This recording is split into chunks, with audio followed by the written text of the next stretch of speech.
Pedro Tello. Andamos platicando de la tenencia. ¿Cómo estás, Pedro? Buen día.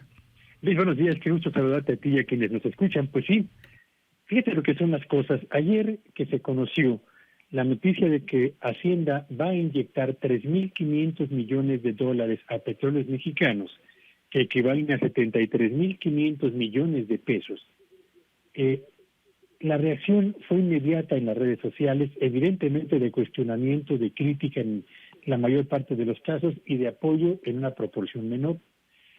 Y yo me puse a pensar, bueno, es ciertamente una cifra muy importante que podría utilizarse mejor en otros campos, digamos, de la atención a los requerimientos económicos y sociales de la sociedad mexicana, pero cuando uno se pone a ver cuánto sacrifican los estados o cuánto dejan de percibir los estados de la República por no cobrar la tenencia y otros derechos vehiculares, uno se va de espaldas. A ver, cálculo hecho por Mexicanos Primero señala que, México Evalúa, señala que los estados, por no cobrar la tenencia, dejan de percibir 79.809 millones de pesos, es decir, una cantidad superior al total que Hacienda le va a inyectar a petróleos mexicanos.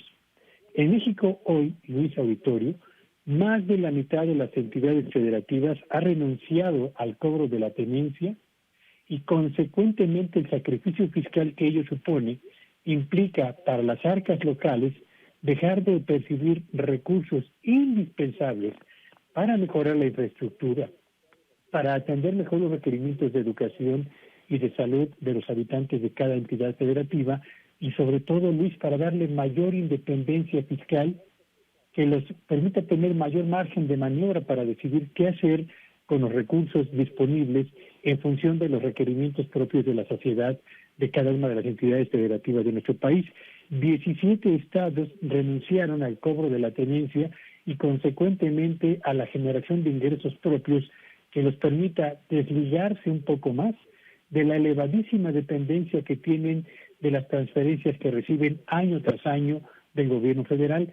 Para que usted tenga una idea, los gobiernos estatales en promedio, recaudan menos del 11% del total de los recursos que necesitan cada año para poder mantener su nómina, para poder atender todos los requerimientos que como gobierno local tienen que atender presupuestalmente, de tal suerte que dependen en un 89% de las transferencias que provienen del gobierno federal. Es decir, 89 de cada 100 pesos que gasta un gobierno estatal en promedio en México, desde luego hay diferencias, pero este es el promedio, dependen finalmente de transferencias gubernamentales a escala federal.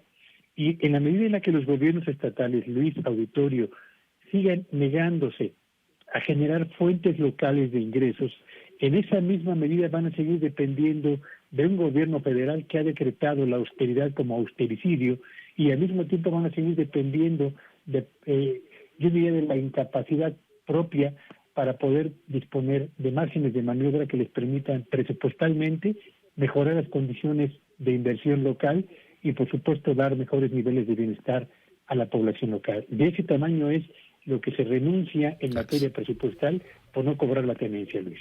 Te mando un gran abrazo, querido Pedro. Bueno, pues vamos a ir a darle seguimiento al tema. ¿Te seguimos en tu red? Sígueme en Twitter, en @Petello Villagrán, y que tengan un espléndido día.